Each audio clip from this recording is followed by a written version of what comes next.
ने देखा है कि नैब को जिस तरीके से पॉलिटिकल इंजीनियरिंग के लिए इस्तेमाल किया गया है, जिसके बारे में मुतअद्दिद फैसले भी हैं सुप्रीम कोर्ट के, हाई कोर्ट्स के, और सिर्फ नैब नहीं, इससे पहले जब एहतसाब ब्यूरो था उसको भी किस तरीके से इस्तेमाल किया गया। नून लीग ने ही इनफैक्ट इस्तेमाल किया सैफुर रहमान जब उसके सरबराह थे पीपल्स पार्टी के खिलाफ। तो ये तो हमने मुख्तलिफ अदवार में देखा है। और नवाज शरीफ के साथ भी जो हुआ केसेस में, जिस तरीके से एवनफील्ड का केस था और फिर इकामा आ गया और इकामा के हवाले से एक सैलरी रिसीवल का मामला था जिसमें उन्होंने कहा कि ये डिस्क्वालीफाई होते हैं। तो बहुत कमज़ोर फैसले, मुतनाज़ा फैसले, फिर अरशद मलिक का सामने आना, ये तमाम जगह अपनी जगह पे मौजूद है। हाँ, एवनफील्ड केस एक ऐसा केस है जिसके हवाले से मैं बार बार कहता रहा हूँ कि उस केस की मेरिट बड़ी स्ट्रॉन्ग है। अब उसमें क्या प्रोसिक्यूशन तहकीकात ठीक तरीके से नहीं की, जो कि कमज़ोर फैसला जिसकी वजह से आया, या कोई और मामला थे, आई थिंक वो सबकी अपनी उस पर एक राय हो सकती है। तो नवाज शरीफ के जो फैसले थे उसमें से कई मुतनाज़ा फैसले थे, और जाहिर सी बात है किसी के खिलाफ अगर मुतनाज़ा फैसले हो तो उसको इंसाफ मिलना उसका हक भी है। लेकिन हमने सिर्फ ये देखना है कि जो भी इस वक्त हो रहा है, क्या वो आइन और कानून के मुताबिक हो रहा है, क्या वो मेरिट पर हो रहा है, या हम इस मुल्क में हमेशा ये देखते रहेंगे कि जब आपने किसी को सजा देनी है, किसी को सियासत से आउट करना है, तो आप उसके खिलाफ हो जाएंगे और तमाम तरह आपके जो इंसाफ के निज़ाम है वो उस तरह चल पड़ेगा। या इस वक्त ये हो रहा है कि क्योंकि अब आपने किसी और को सियासत से आउट करना है और किसी और को सियासत में इन करना है, उनके मुद्दे मुकाबिल खड़ा करना है, ये सब इसलिए हो रहा है। अगर कानूनी तौर पे गलतियां हुई हैं, बिल्कुल अदालत को उनको दुरुस्त करना चाहिए। जो भी आपका लीगल प्रोसेस है उसके तहत होना चाहिए। ये तो नहीं हो सकता ना कि आप जो लीगल प्रोसेस है उसको बाईपास करके करें। अगर नवाज शरीफ के केस की जो मेरिट है वो कमजोर है तो बिल्कुल उनकी अपील में उनको हक मिलना चाहिए। अगर रीट्रायल होता है तो उसका रीट्रायल करें। अगर अदालत को लगता है कि केस बिल्कुल ही फारिग है और मेरिट पे स्टैंड ही नहीं करता तो उनको बरियत मिल जानी चाहिए।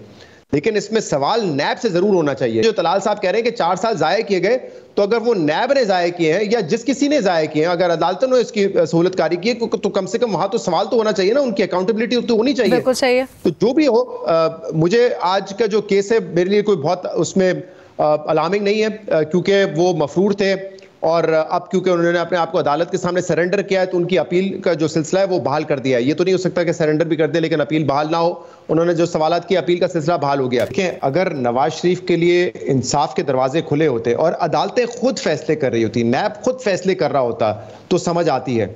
लेकिन जब फैसले करवाए जाएंगे तो फिर सवाल उठेंगे कि क्या ये मेरिट पर सवाल उठ रहा है या फिर वही हो रहा है जो कि माजी में होता रहा है। क्योंकि देखें, ये जो बात है ना कि 2018 में जो हुआ उसकी तारीख दुरुस्त हो रही है, अंडू किया जा रहा है, आप करते हैं फिर नवाज शरीफ के लिए, लेकिन ऐसा नहीं हो रहा है। जहां एक हिस्सा तारीख का दुरुस्त किया जा रहा है, वहीं एक तारीख दोबारा अपने आप को दोहरा भी रही है। अब एक और लीडर और एक और पार्टी को निशाना बना के अब उनको सियासत से आउट करने के लिए ऑलमोस्ट उसी किस्म के हरबे इस्तेमाल किए जा रहे हैं। शायद ऑफिशियली यहाँ पे कोई GIT ना बनी हो, लेकिन जितने हमारे सामने शवाहिद हैं जो सामने आ रहे हैं, वो तो ऐसे ही लगता है कि इन केसेस की सुपरविजन तो कहीं ना कहीं हो रही है। तो फिर हम ये कैसे कह सकते हैं कि तारीख दुरुस्त हो रही है? नवाज शरीफ के लिए दुरुस्त हो रही है, किसी और के लिए नई तारीख बन रही है, और फिर शायद 5 साल बाद हम देखें कि उसको भी अंडू किया जाएगा। मैं कह रहा हूं कि अगर तारीख दुरुस्त करनी है वाकई में, तो फिर आप बेशक नवाज शरीफ साहब को इंसाफ देते, ऑन मेरिट इंसाफ देते, लेकिन इंटरफेरेंस खत्म हो जाती ना। फिर ये ना हो रहा होता जो अभी बेनजीर बात कर रही हैं या नियाजी साहब बात कर रहे हैं कि ये तो डिसाइडेड है कि किसको बनना है, सिलेक्शन हो चुकी है और सिर्फ अब ये एक प्रोसेस है जिसके थ्रू गुजरना है अपीलों का, और वो भी बहाल हो जाएंगी, सब कुछ हो जाएंगी। तो इसको हम कैसे कह सकते हैं कि ये तारीख दुरुस्त हो रही है या अंडू हो रहा है? हाँ, एक शख्स के लिए ये हो रहा है, लेकिन दूसरे शख्स के लिए जो है हालात बदतर किए जा रहे हैं, और यही सिलसिला शायद चलता रहेगा। तो मेरे ख्याल से अगर तारीख दुरुस्त करनी तो इन सब चीजों को रोकना पड़ेगा। फिर आप ये कहते हैं कि तमाम जो सियासी लीडर्स हैं वो आए, मद्दे मुकाबिल हो। और इसकी एक और मिसाल मैं आपको दे देता हूँ। ये बात सिर्फ इमरान खान के लिए नहीं हो रही, बात हो रही है तहरीक इंसाफ के बाकी लीडर्स के हवाले से।